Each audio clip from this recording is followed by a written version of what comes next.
course, after that, the Taliban came in. And suddenly the heavy introduction of Trump is in. If Jonas Gahr Støre is worried about heroin, follow the Taliban. What Jonas Gahr Støre actually needs would be a communist Taliban alliance. Because these were his two major goals. So having said that, and I am actually quite sarcastic about his abysmal ignorance. The system is not the kind of system he thinks it is. We are then in a situation where you could have said the following. What are the communist goals? Where do they stand? Would it make sense to have a conference on security and cooperation in Central Asia, taking up all these issues, like we did in Europe? And the person who organized that in Europe was the Finnish President Kekkonen, who made by far the major drop toward peace. That he didn't get a Nobel Peace Prize goes without saying, because he was working for disarmament and understanding. That was never important. And the game is the West praising the West, and Norway praising Norwegian policy. And Finland was non-aligned. Nothing would have frightened the Norwegian foreign industry more than giving a prize to Finland. Now, if you think Finnish is so good, why don't you practice Finnish policy by withdrawing from NATO? That question they wouldn't quite like to answer. So on my list now are the 12 candidates who didn't get the prize. I don't have separate answers to that. So, Kekkonen didn't get it. But the model is still there. A conference on security and cooperation in action. It is not known to me that the United States is a nation country, but they will of course be invited as an observer. That goes without saying. It's an important matter. And it will be organized by United Nations. That could have been done in 1878. It was not done. So what I've now said implicitly is for anybody to go anywhere and have dialogues with anybody to get solutions on the table. I gave you 5. I think they're good ones. Anybody can do this. Transcend has no monopoly, that goes without saying. By doing that, you enrich the atmosphere in which the ultimate decision maker can breathe. And they don't say stupidities like Gay Lundestad. There was no alternative. And you have to be an uninformed, professional Americaphiliac, writing the most stupid book about the US Empire ever written, called Empire by Invitation. Ask the 6 million who were killed by CIA between 1947 and 1987 whether they invited that killing. Average price, $10 per kill. How do I know that? I spoke with CIA people who said, we organized it. Well, having said that, you have now Afghanistan. And I'm trying to do the same with Israel and Palestine. And then the finance crisis. I just have one footnote about Iraq. What was the US goal in Iraq? Privatization of the oil that Saddam Hussein had nationalized. Saddam Hussein was a US creation that turned against them in June 1987. What happened in June 1987? Saddam Hussein's navy shot on an American ship. And they were in principle allies against Iran. Why did he do that? Because he had discovered that he was used as a pawn. The US concealed it and are still concealing it, which is the reason why few people in the room knew this. In this well-informed, charming, super intelligent room. Beautiful.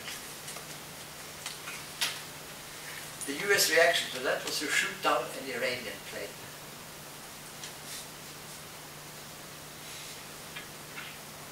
There is something similar that happened when Israel shot at the US ship or plane, I don't quite remember, in the 1967 war. Because the US policy was somewhat ambiguous. And the US kept it concealed because it would be difficult to mobilize a strong anti-Arab opinion on that basis. Did you say that the Israelis shot down an Iranian plane on behalf of USA, in a way? Okay. Okay. There it is. I'll just have one thing. In connection to But which year was that? 67. 67. Let me just recapitulate. The first ally of Israel was Soviet Union. Yeah. The Soviet Union delegated the responsibility to Czechoslovakia. Israel was fighting with Czech guns. Why did Soviet Union do this? Because they had a feeling that by doing this, they would dismantle the British Empire because Israel would be in the way. It was very wrong thinking, I thought. Very wrong. The next ally was France. France, with the help of Norway, gave them nuclear weapons. France got cold feet and second feelings in connection with the 1967 and broke the alliance. Israel was in a desperate situation in the Middle East. But it looked like a US aircraft in the war was supporting the other side, and they shot it down. Now, of course, what happened later was that all US aircraft participating in the Israel war land in Palma de Mallorca, and they paint over the US insignia with Israeli flags, so that they can participate in Israel and don't look American. The painting shop is quite big, actually. It's an interesting place, worth visiting. Palma de Mallorca, but they may have moved it recently. It became too well known. You need a little dress up. I mean, it's like a woman doing cosmetics in the morning. You just sort of paint yourself new and fresh. Put it that way. So having said this, the question of course comes up in connection with Israel. What will happen when the US says you are a liability? You know where they're looking. They're trying China. They're already preparing things. I can say a lot about that, but that will come later. So let me now only say that if you get into the whole Israel-Arab mess, the first thing is that you rebaptize this. You don't call it the Israel-Palestine conflict. That's an element in it, and an important element. You call it the Israel-Arab Muslim conflict. Or you could call it the Israel-Jewish Arab-Muslim conflict. By calling it the Israel-Palestine conflict, you come up with a ridiculous idea like a two-party solution. You try to reduce it to two parties. You then decide who are permitted to participate, only that type of Israelis and only that type of Palestinians. To be Abbas people, you corrupt Abbas sufficiently. Nobody from the West Bank, no Hamas in the room, and things of that kind. And there's only one option on the table, the two-state solution. And who is mediating that? The self-appointed guy who, if he had practiced two-state solution with an American Indian state from North Dakota to New Mexico, living in peaceful coexistence, cooperation for mutual and equal benefit with the WASPs. And you might have some WASPs on both coasts. Would have been a model of a solution. What is the US a model of? Zionist dream. Get them into the backwoods and in some reservations. See to it that they have a low life expectancy. And if you can make some of them move out of the country, so much. I cannot imagine any process worse than that. So what would be a more realistic? And what I'm now saying went out to 70 million Arab viewers on Al Jazeera a couple of weeks ago. Exactly what I've said. It's a non-starter from the beginning.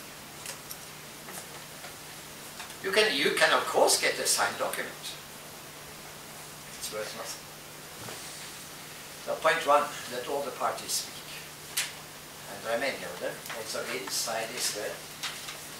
The worst are the Russian settlers, inspired by Genghis Khan when it comes to brutality. Knowing almost nothing, many of them not even being Jews, but bringing with them certain Russian traditions.